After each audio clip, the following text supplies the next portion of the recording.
What American does not thrill to the sight of a speeding train? The biggest thing that moves on land. Here is mass action. Today, the economic importance of the steam locomotive can hardly be overestimated. In peace and war, it ties our far-flung country together and makes it possible for our commerce and industries to function. It brings us our daily food from all quarters of the land and carries us on business and pleasure safely and in comfort. It has been one of the essential creators of the America we know today. Probably the most famous locomotive in the world is the giant Hudson type, developed by the New York Central in 1927.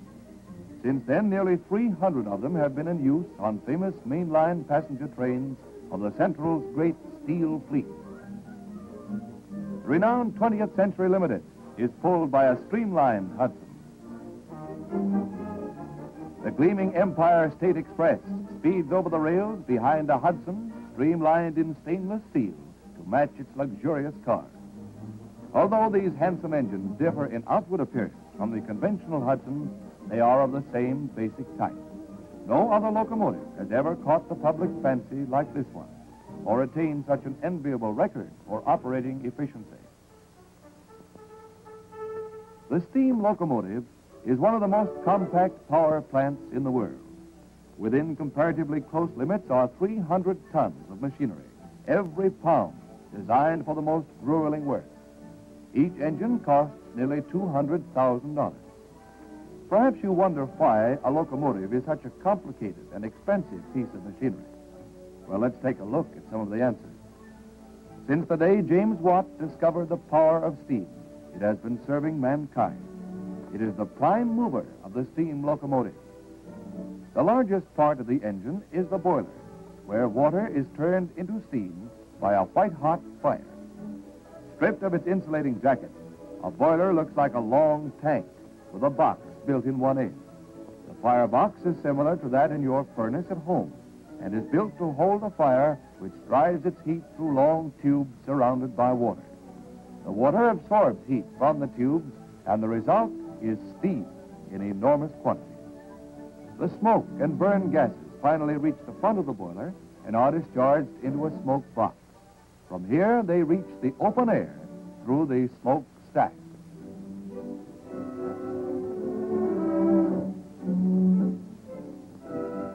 To produce mechanical energy, the tremendous power of expanding steam must be properly harnessed. In a locomotive, this is accomplished by utilizing cylinders, pistons, connecting rods, and wheels. In this cutaway model, the fundamental parts are shown in action. This relatively simple-appearing machinery is the result of more than 100 years of constant research and experimentation, which is still being pressed. The power stroke begins when the valve allows steam to flow into the cylinder. Its expanding force pushes the piston to the other end of the cylinder. In the meantime, the valve again moves, allowing the steam to push the piston back.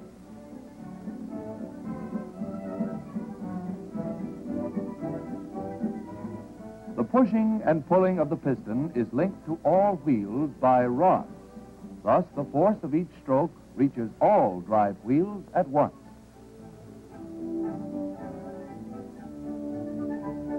Although this mechanism produces the actual power, there are many other accessory devices which are necessary to make the modern engine safe and efficient. The whistle might be called the voice of the engine man. Its blast warns trespassers and communicates signals. The automatic bell cautions that the engine is moving or about to start. When the pressure becomes too great, safety valves allow the steam to escape. Among the many pipes on the side of the engine are those carrying water from the tender to the pump, which forces it into the boiler. Another device, called an injector, is used to supplement the action of the pump.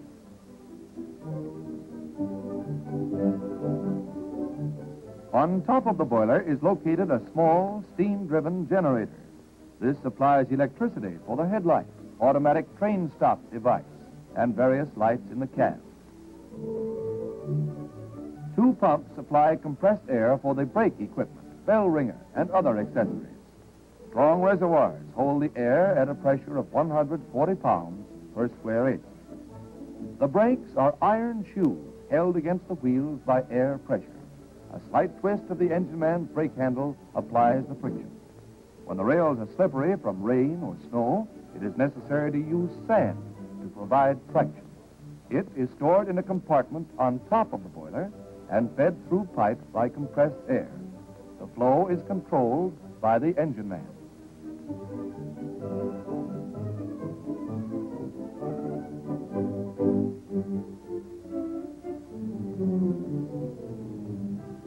Important as the engine itself, the tender rides along behind, carrying fuel and water. The huge coal bin holds enough to run the engine for hundreds of miles. Water for the boiler, air for the train brakes, and steam for heating the cars are carried through flexible coupling. Coal is brought forward from the tender by a revolving screw, which crushes large lumps as it moves them through a tube to the firebox door.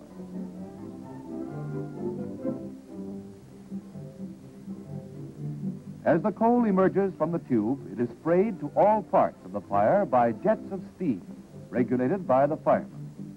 The jets point in different directions, thus the coal may be sent where it is most needed. After the first adjustments have been made, the fireman can regulate the stoker so that a constant spray of coal will be fed to the fire. On the larger locomotives of today, a man cannot shovel coal fast enough to develop the full power of the boiler. On the rear of the tender are the coupler and other connections. The entire pulling power of the locomotive is transmitted by this steel knuckle. The pipes carry steam heat, air for the brakes, and air for the communicating signal. Locomotives do not earn their keep when standing still. The interest charges on an investment of nearly $200,000 a unit run so high that it's good business to keep engines in operation as much as possible. After their runs of from 300 to 900 miles, they are given a thorough servicing. This is handled at engine terminals located at important points. Each engine is put through a detailed routine of checking, lubricating, and repairing, much of which is prescribed by law. The first step in servicing is performed on the ash pit. Here, the fire is dumped into a concrete pit filled with water. The hoppers are washed clean and the grates tilted so that the firebox is empty. As soon as the fire is dumped, the steam pressure begins to drop. However, the insulation on the boiler is so efficient that it will hold steam long enough to move the engine into the roundhouse. Railroad management believes that its equipment must not only run well, but look well. Good old-fashioned scrubbing with plenty of soap and water does the job. It is all part of a gigantic housekeeping task that employs thousands of men and women on the railroad. Normally, an engine is cleaned before it goes into the engine house.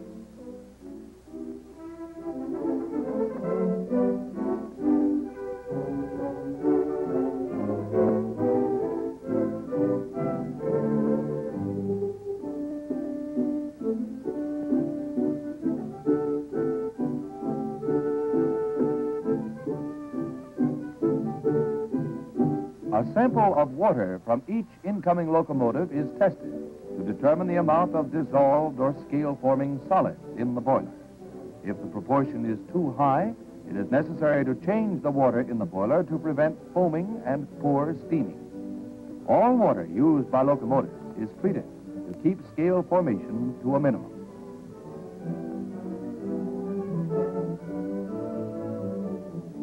The major part of servicing takes place in the busy engine house. Built in the form of a semicircle, it is commonly called a roundhouse. By means of a turntable, engines may be quickly placed in the proper stall. It's interesting to find railroad terms such as stall and hostler, which have persisted from stagecoach days. Hostlers are the men who run the locomotives at engine terminals. They handle these unwieldy giants with great skill and precision.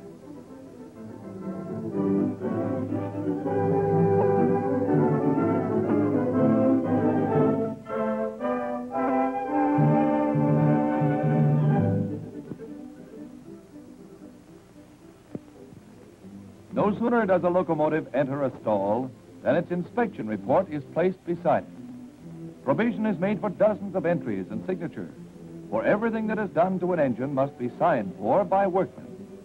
The engine man who last ran the locomotive has already reported on its performance, and his remarks guide the roundhouse men in their work. Activity begins at once.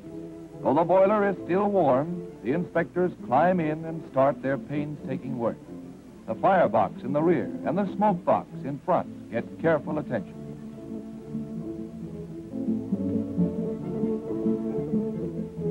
Machinery inspectors check the mechanical parts to detect flaws and loose bolts. They must use their sense of hearing and sense of touch as well as their eyesight.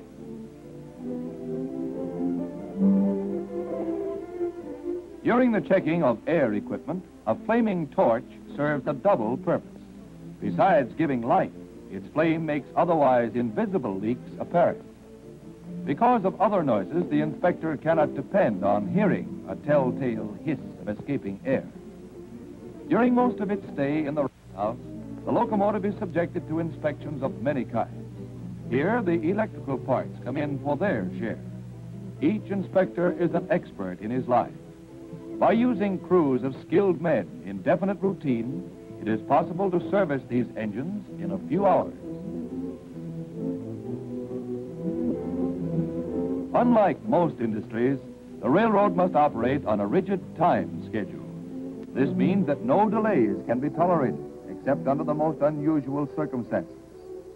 The men who operate the trains must be backed by vast, behind-the-scenes facilities. An engine terminal employs hundreds of mechanics working at many different trades.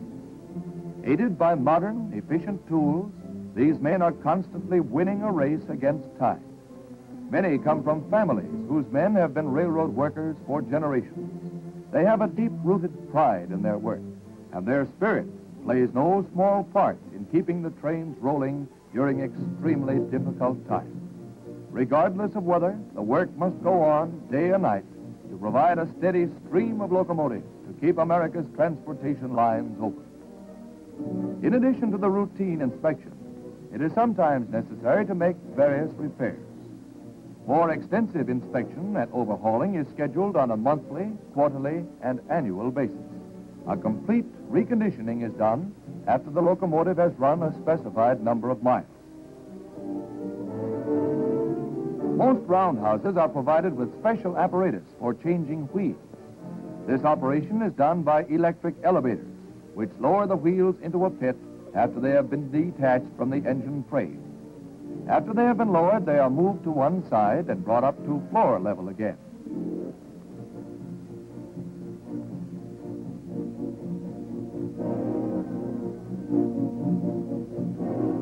In sharp contrast to the ponderous work of removing wheels is the inspection and calibration of the delicate valve pilot.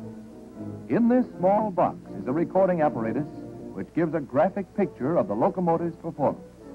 Pencils trace lines on a moving paper tape to tell the story. One makes a chart of the engine's speed, and another tells how efficiently it is operating. The records are used to determine such things as fuel and water consumption and other important factors in the locomotive's operation. After each run, the tape is removed and sent to a central office for analysis. Through the study of these records, it is often possible to effect improvements in locomotive operation. When something breaks, it is important to know the reason. Detailed reports of the failure are sent to the railroad's own engineering test laboratories for study.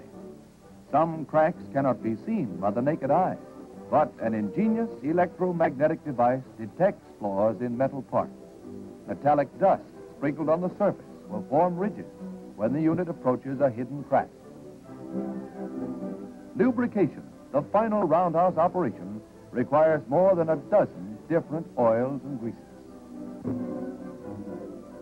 While the work is being completed, the terminal foreman is receiving a list of scheduled trains with the number of cars in each. With his assistance, he assigns the locomotives for the day's work. A bulletin board tells hostlers when and where the engines will be needed.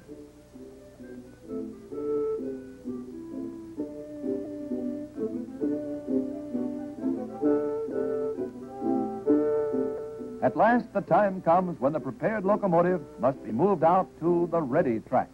It's an inspiring sight to see these monsters roll majestically out of their stalls. They stand panting like racehorses, and they are swung around to the outgoing track. They almost seem alive to the men who work with them, and each one appears to have a personality all its own. It's easy to see why the locomotive has such a strong appeal for the average person. Because of their sleek lines and powerful appearance, the Hudson-type engines have been copied by toy manufacturers and model makers ever since they were first built. Their performance records have been outstanding in the railroad world.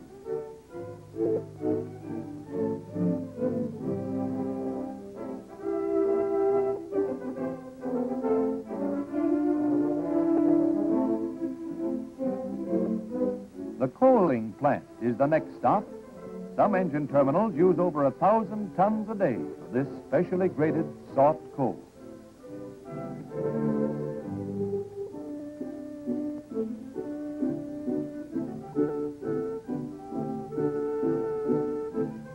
The problem of securing an adequate supply of water satisfactory for locomotives is a serious one. The New York Central spends over $2.5 million each year for this purpose. The water must be treated and stored in sufficient quantities to guard against the possibility of shortage. These locomotives use about 6 barrels of water a minute when running at high speed. In order to keep up with this demand without the delay of frequent stops, the engine must pick up water while running. It is taken from a long pan between the rails. A scoop is lowered when the pan is reached, and the speed of the engine sends the water up into the tender cistern. Track pans are located at approximately 40-mile intervals along the main line. Moving to the ready track is the final operation at the engine terminal. Here the locomotives are lined up in the order in which their trains will leave. Every part of the engine has been inspected and put in proper working order. The locomotive in action is a magnificent sight. When the starting signal comes, the engine man's hand is on the throttle lever. A gentle tug, and the steam roars into the cylinders. The giant moves.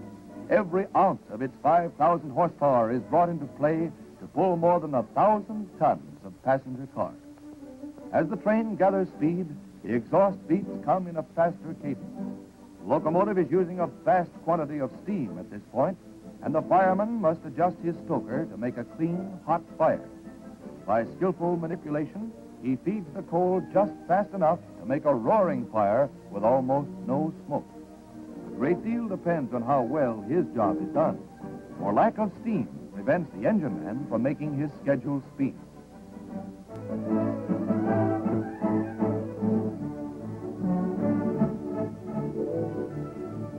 The bark of the exhaust deepens into a roar as the train speeds faster.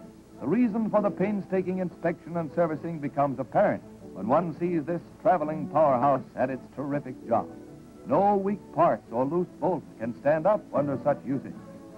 The apparently casual greeting of the crews may also mean all's well when trains are passing. In addition to their other duties, the engine crew must keep an eye ahead for signal indications and call them aloud to each other. The men are required to check all signals in this manner. With his own keen judgment and the cooperation of his firemen, the engine man can make his locomotive perform to perfection. This combination of matchless skill and superb machinery has done much to make the New York Central famous throughout the world. Here is steam power in its most exciting development.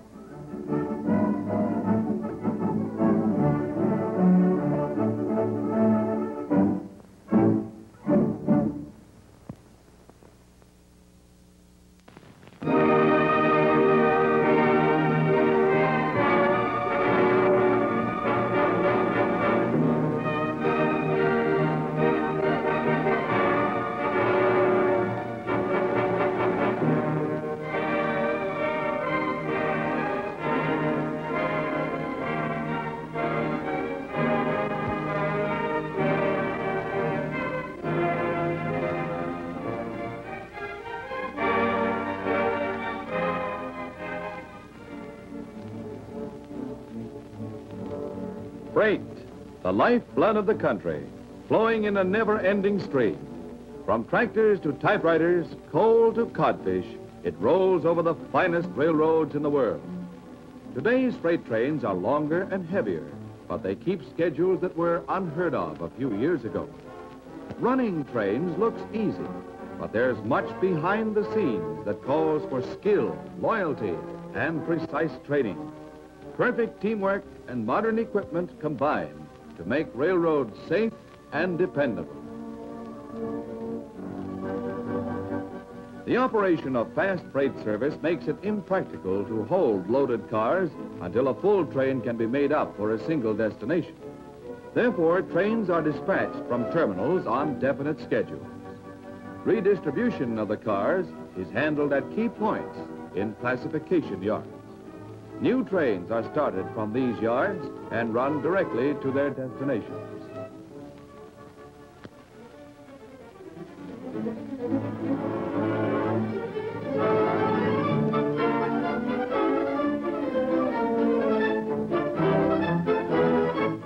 Let's follow a mile-long train as it pulls into one of the country's largest classification yards. The yardmaster has been notified of the arrival time by telephone and has instructed the tower man to route the train to a suitable track in the receiving yard.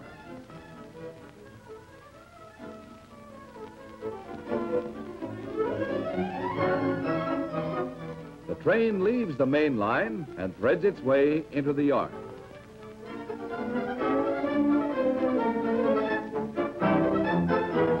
As the locomotive reaches the far end of the yard, the crew uncouple their caboose. It will soon be assigned to another train. The caboose is the conductor's office on wheels and also serves as a crew dining car and a lookout tower for the brakeman. After the markers or tail lights have been removed and the locomotive has been released for servicing, the train loses its identity and is ready for classification.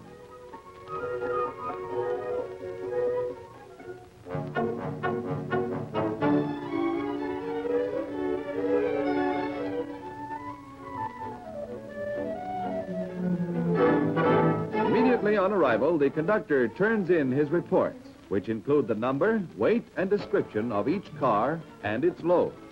Experienced men start at once to make up lists for new trains, as the placing of each car is carefully planned.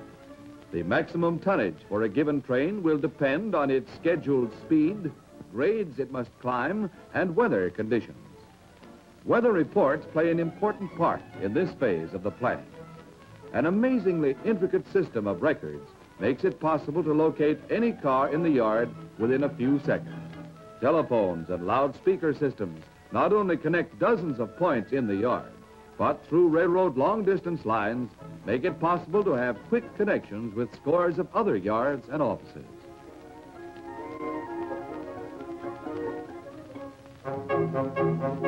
In order to save valuable time, teletype machines are used to transmit switching lists from the office to various parts of the yard. Directions for placing each car are sent to tower operators and yard conductors simultaneously.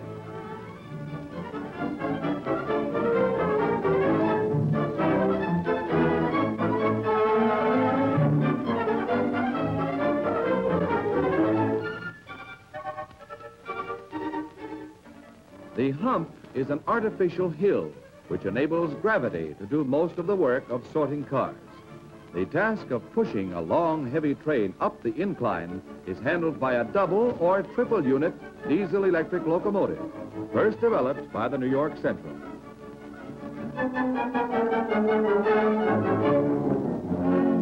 The yard conductor gives the starting signal to the engineman, and the cars roll slowly up the incline. They are uncoupled as they reach the crest and roll on their way to new locations on the classification tracks.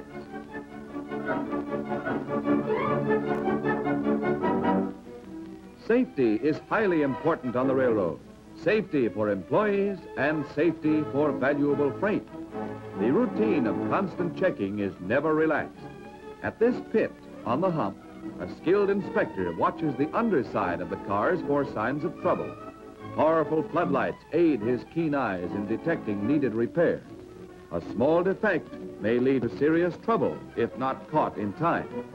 The inspector employs a spray of whitewash to mark a defective car while it's in motion. In a short time, the mixture dries, leaving a plainly visible white mark. After marking the car, the inspector signals the tower man to switch the car to the repair or cripple track, as it is known to railroaders. Lubrication is also handled at this point, where workmen put oil in the journal boxes.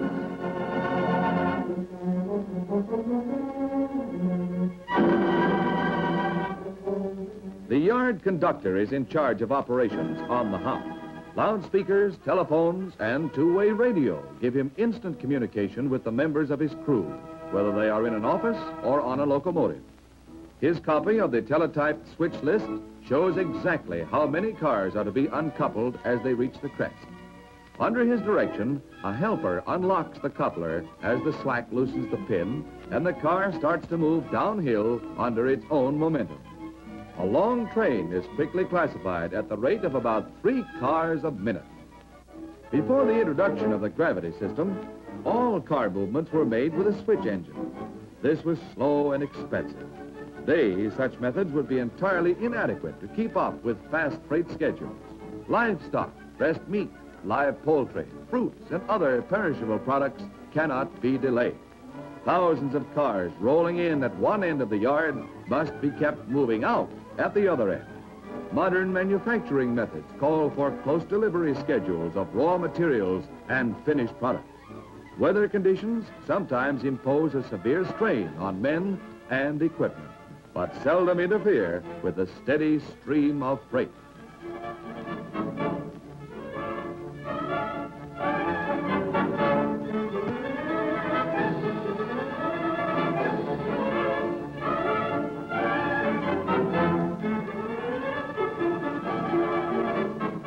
After the cars leave the top of the hump, they come under the control of the tower operator. He must direct them to the proper track in the classification yard. His list gives the weight and destination of each car. The work calls for a high degree of skill, for the cars come in a constant stream, and several may be under his jurisdiction at one time.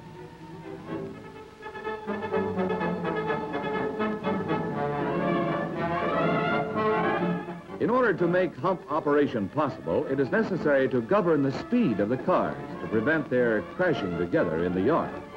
The jaws of the electrically operated car retarder grip the wheels with variable pressure, which is controlled by the operator. By glancing at his switch list to see the weight of the car, an experienced man can quickly estimate what pressure is needed. Before the invention of the retarder, this operation was performed by brakemen, who rode on top of the cars and stopped them with the handbrakes. Although a car passes through several retarders, any one of them could bring it to a full stop. However, the retarder is designed to check the speed of cars instead of stopping them.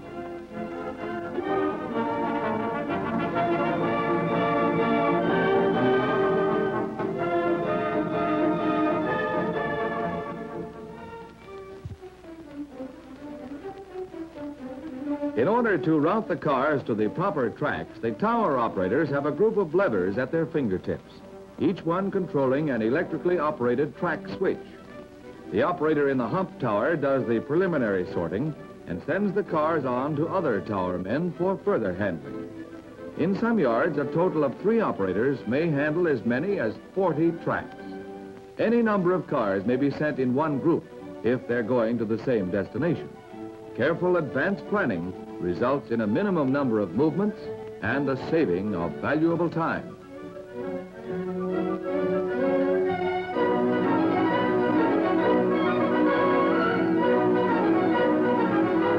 The highly skilled operators can judge the speed of the cars, so they will coast to a gentle stop at any predetermined point in the yard.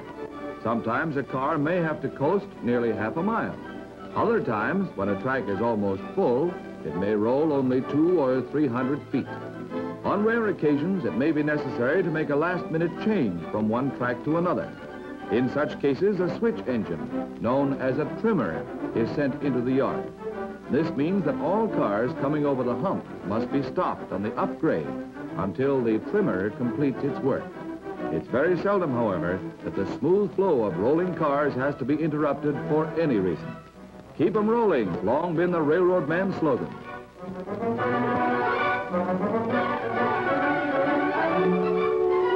The familiar boxcar is the most useful of all rolling stock, for it carries practically everything needing protection from the weather.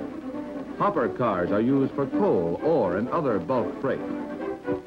Heavy machinery or boxed freight is best handled on flat cars.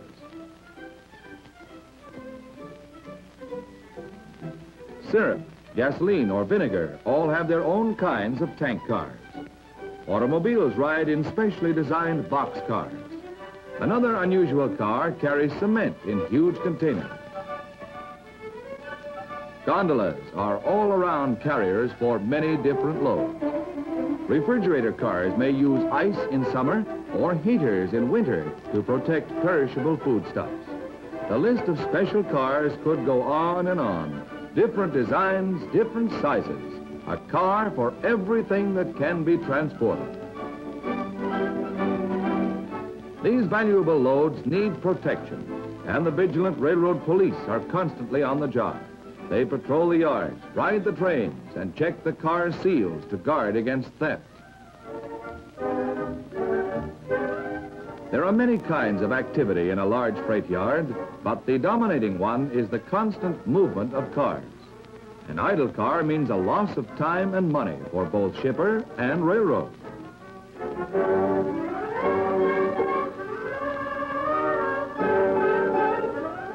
Cars in need of repairs have their own special yard where skilled mechanics work day and night to prevent delays. Wheel changing is one of the most important jobs handled by these crews. When you change a wheel on a railroad car, you must change 2 wheels and the axle. The ends of the axles are highly polished, for rough spots cause friction and result in hot bearings after a car has been run for a short time. Wheel changing, like all other repair and maintenance work on rolling stock, must be done according to standard practice. Only by this method can cars be serviced by all railroads anywhere in the country. Dangerous spots like these may lead to serious derailments. The constant alertness of inspectors detects flaws before they can cause damage. Precautions, such as measuring carefully for signs of wear, are helpful in forestalling failures. Axles and wheels falling below certain standards must be replaced. Completely equipped car shops are an important part of every freight yard. Without them, it would be impossible to maintain the high-speed service that is a feature of modern railroading. A train is like a chain. One crippled car may be the weak link. A pair of wheels and their axle may weigh more than 2,000 pounds, yet the men who handle them do so with ease, for they know how to use their strength to good advantage. Although a complete truck is a massive unit, it is easily and quickly taken apart for repairs. Under favorable conditions, wheels can be changed in less than 1 hour. Back in the classification section, we find more activity as the various groups of cars are brought together to make up a train. Cars are placed according to their destination and may be drawn from several tracks. Planning the makeup of a fast freight is a task which requires years of experience. Correct placing avoids unnecessary handling at terminals and allows faster delivery.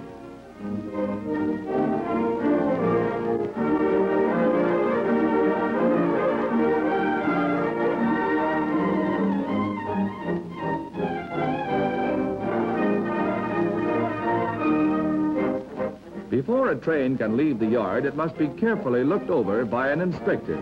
He checks all running gear, paying special attention to the journal boxes. Like most other railroad workers, these men are specialists, and the safety of many lives and much valuable freight may depend on their good judgment.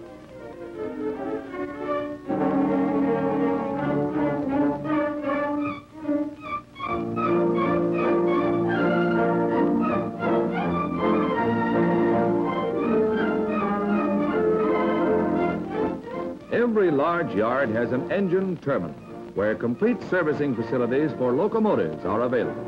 After each run, these giants must have a thorough checking and servicing. Dozens of men swarm over them, each performing a special task as mechanical, electrical, and air equipment are tested.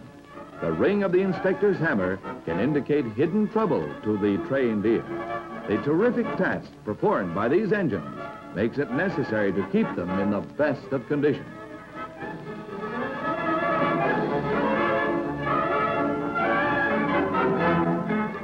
After servicing, the locomotive starts for the advance yard. The crew has been called for duty and the engine made ready well in advance of the train's departure time. Picking its way slowly through a maze of switches, the engine moves to the head of the train.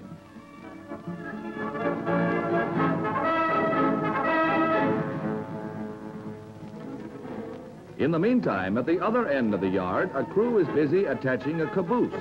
When the taillights or markers have been put in place, the string of cars officially becomes a train, and its movement is subject to orders from the dispatcher. The locomotive assigned to a train may be either steam or diesel-electric, depending on the tonnage, speed, and destination of the train. The final yard operations consist of coupling the engine and making a test to be sure that all brakes are working properly.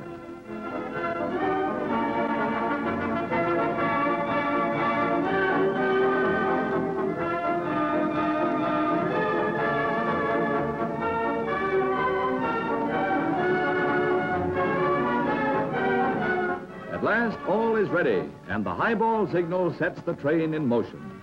With a skilled engineman at the throttle, the huge locomotive settles down to the long pull with a mighty roaring of exhaust beats. Few spectacles are more thrilling than the sight of a great steam engine starting a heavy train.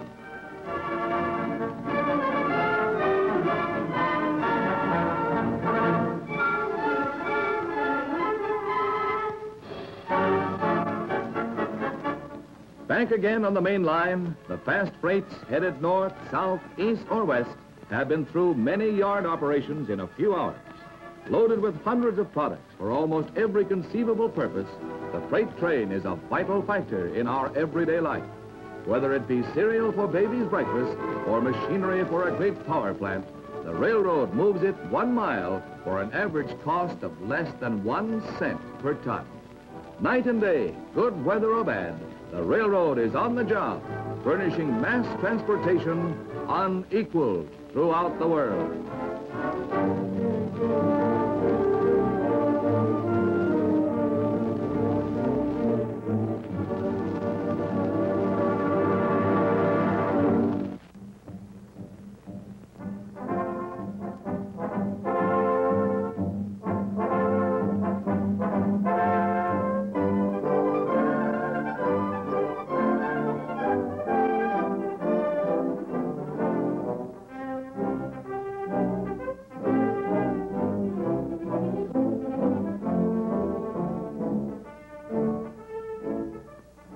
High in a place of honor among the industries that make America great stand the railroads of this country.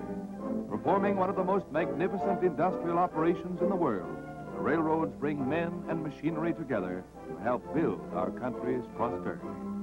The skill of countless engineers and the products of many scientific laboratories are called upon daily to keep our trains rolling.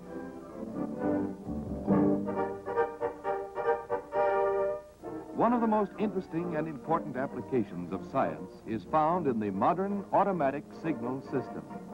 This system is based on the use of extremely intricate yet fully dependable instruments which are in round-the-clock operation. Signals have been developed to a high degree of perfection, not only for safety's sake, but also to promote efficient and rapid operation.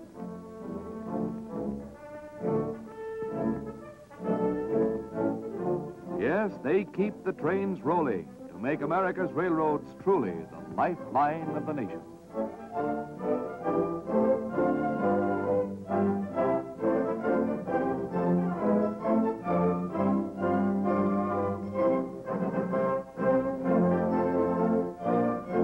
When railroads were new and 15 miles an hour was a dashing speed, there was little difficulty with traffic congestion. In those days, railroads were run by the calendar instead of by timetable.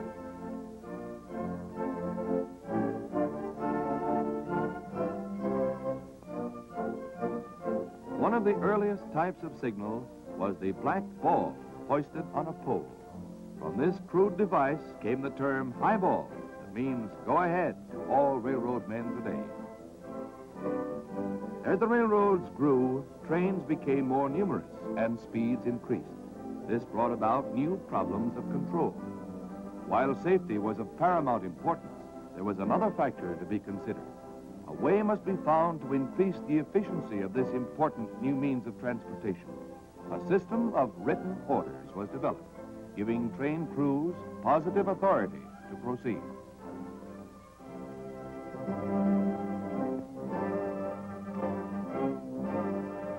Thus, hand-operated signals came to be placed at each station.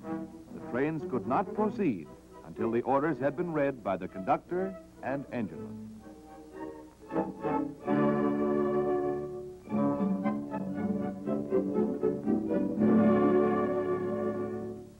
About 1872, the automatic block signal was introduced. The electrical age was coming to the railroads. Here was an automatic means to tell the engineman of traffic conditions ahead. The passage of a train caused the signal to operate.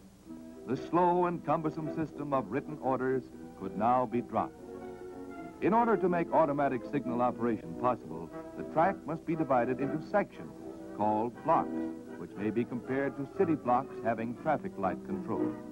However, traffic lights are operated at fixed intervals, while automatic block signals are operated by the passage of trains. Tracks protected by automatic signals normally have an electric current flowing through the rails.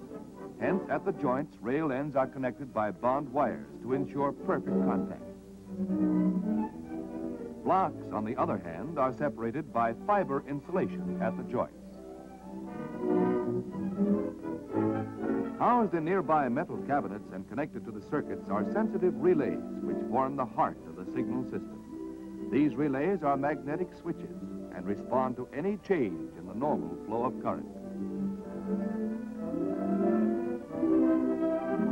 When a train moves into a signal block, an electrical connection is established between the two sides of the track. This change in the flow of electricity operates the relays, which control the movement of the signal. In the event of a broken rail or equipment failure, the signal will move to the stop position by gravity. Early semaphore blades were made to show green or yellow by dropping below the horizontal.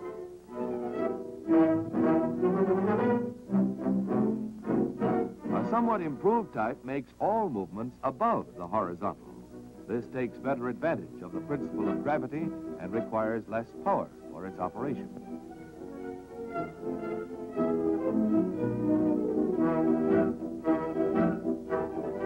As train speeds increased, it became necessary to expand signal protection. A second semaphore blade was added to give a greater variety of indications. Thus, the first indication behind a train is red over red, showing the presence of a train in the block ahead.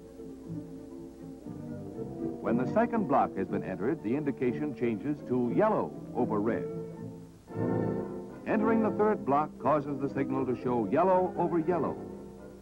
And finally, as the train goes into the fourth block, the signal clears to green over green.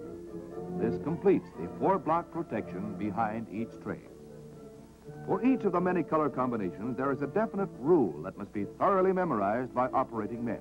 They are clearly set forth in the standard book of rules and in employee timetables. These signal rules are ironclad, and there can be no exceptions to their wording.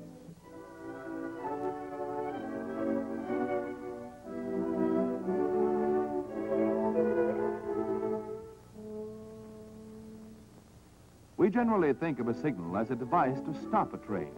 However, it plays an equally important role in keeping trains moving. It may warn of danger ahead, but ordinarily it tells the engineman he may proceed safely. As signal design progressed, the semaphore type began to give way in favor of the searchlight type, a powerful beam which can be seen for great distances, even in broad daylight, and gives greater visibility. By means of a mechanism which moves colored screens in front of a searchlight, the light beams are made to change color. If the operating current fails for any reason, gravity moves the center or red screen into position. If the searchlight itself goes out, the engineman must consider the signal red until he has been instructed to the contrary. There are several ways of mounting signals. Usually the train speed determines the height above the ground. Space considerations may determine whether it is to be placed on a mast or other support. When a number of tracks must be spanned, a signal bridge is erected. A cantilever support may extend over 2 tracks in order to place a signal in the correct position. The dwarf signal has the same mechanism in a low housing for service in yards where space is restricted. Even the lamp on a switch stand is a signal indicating the position of the switch. On high-speed mainline tracks, the signals are approximately 1 mile apart. However, since the spacing is determined by the stopping distance of trains as well as other local factors, there can be considerable variation. As a train approaches a signal, the engine crew call the indication aloud to each other. This serves as a human check. New York Central trains have an automatic safeguard to make the signal system even more positive. A coil device called an inductor is placed at each signal and connected to the circuit. A companion device called a receiver is mounted on the tender truck of each locomotive. If a signal does not show clear when a train approaches, the engineman must forestall by pushing a lever at his side.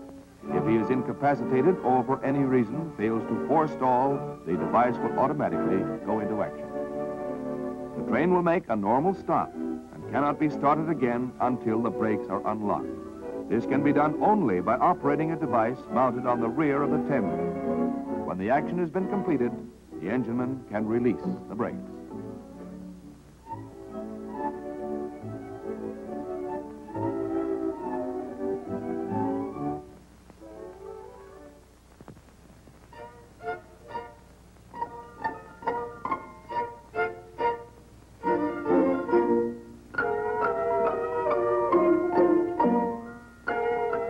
There are locations on the New York Central where the automatic block signals must give way to a more flexible system of control.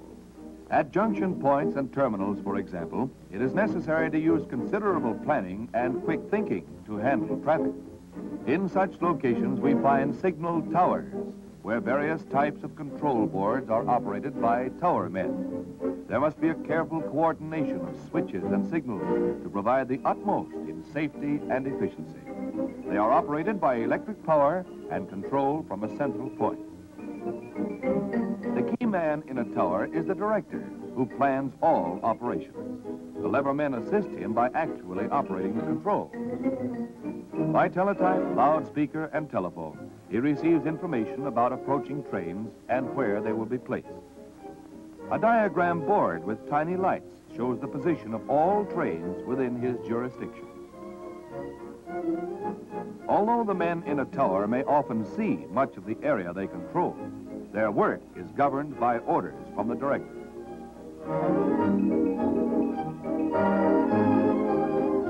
The language in a tower sounds strange indeed, but it is simple and direct. You might hear a director call 4 to 16. It would mean that a train coming in on track 4 was to be routed to track 16. His levermen would then start moving the necessary controls to line up switches and signals for such a route.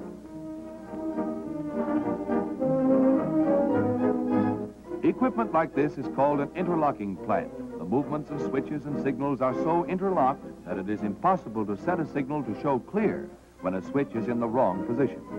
A system of notched bars, magnetic catches, and locks is so arranged that operations must be performed in a definite sequence. The safety features involve both mechanical and electrical checks. This intricate yet rugged mechanism is built to stay on the job 24 hours a day. Without it, railroad operations would be slowed to a snail's pace, and the danger of accident always would be present. Millions of dollars are invested in signal equipment in order that the railroad may do a better job. Even a momentary shutdown of an important tower would result in a serious tie-up of traffic.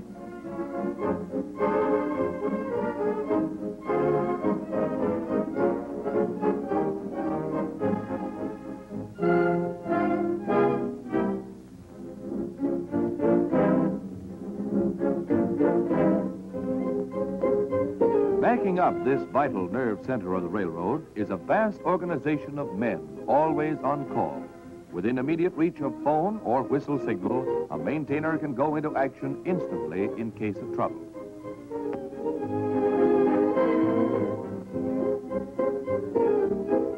Armed with modern tools and a full stock of spare parts, the men are ready for any emergency. Safeguarding trains must be the first consideration. Freight and passengers cannot move unless the signals operate properly. In all installation and maintenance work, there must be a heavy margin of safety. Accordingly, each operation must be double-checked and standard practices rigidly followed.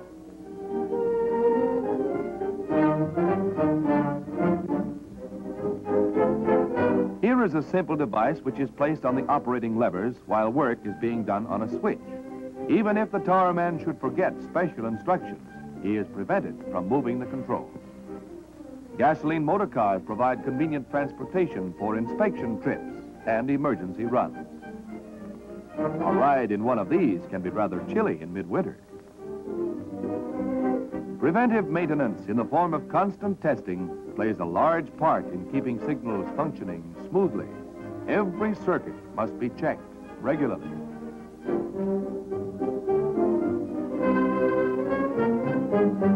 Plans and blueprints enable signal engineers to locate every wire and terminal instantly. Equipment behind the scenes is kept spotless. A neat appearance helps to promote efficiency, and cleanliness of electrical units means better operation. Men who are neat in their habits do better work.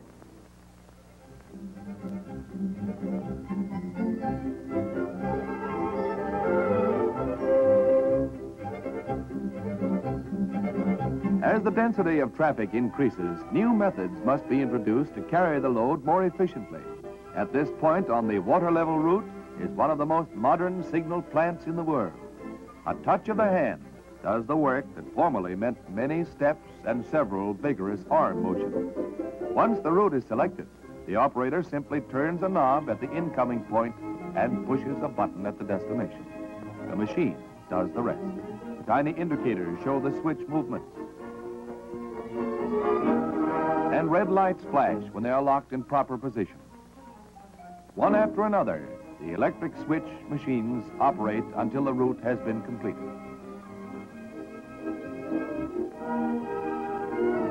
When the last switch has been moved, the signals protecting them flash the final go-ahead to the engine.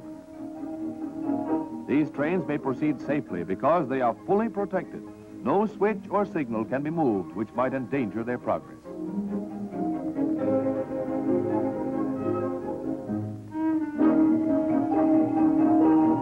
The heart of this marvelous plant is the room where more than 1,600 relays are located. They are hooked up in amazing array and replace the many notched bars and magnetic catches in the older style towers.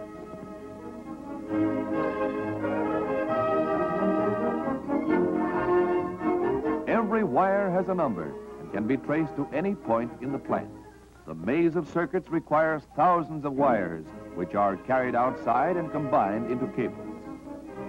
They spread out over the yard and are carried along the line to scores of switches and signals. Electric power ordinarily comes from commercial lines, but standby sources are always on tap.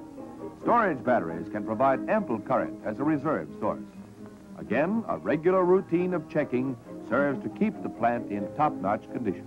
These flashing lights indicate the absence of grounds in various circuits.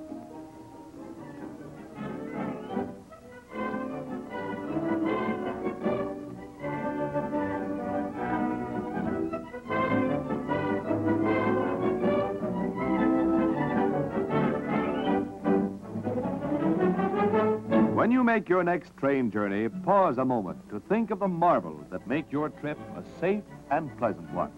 Think of the scientific research and the engineering talent that made the great signal systems possible. Think of the millions of dollars that the railroad has spent to enable your train to speed safely across the country.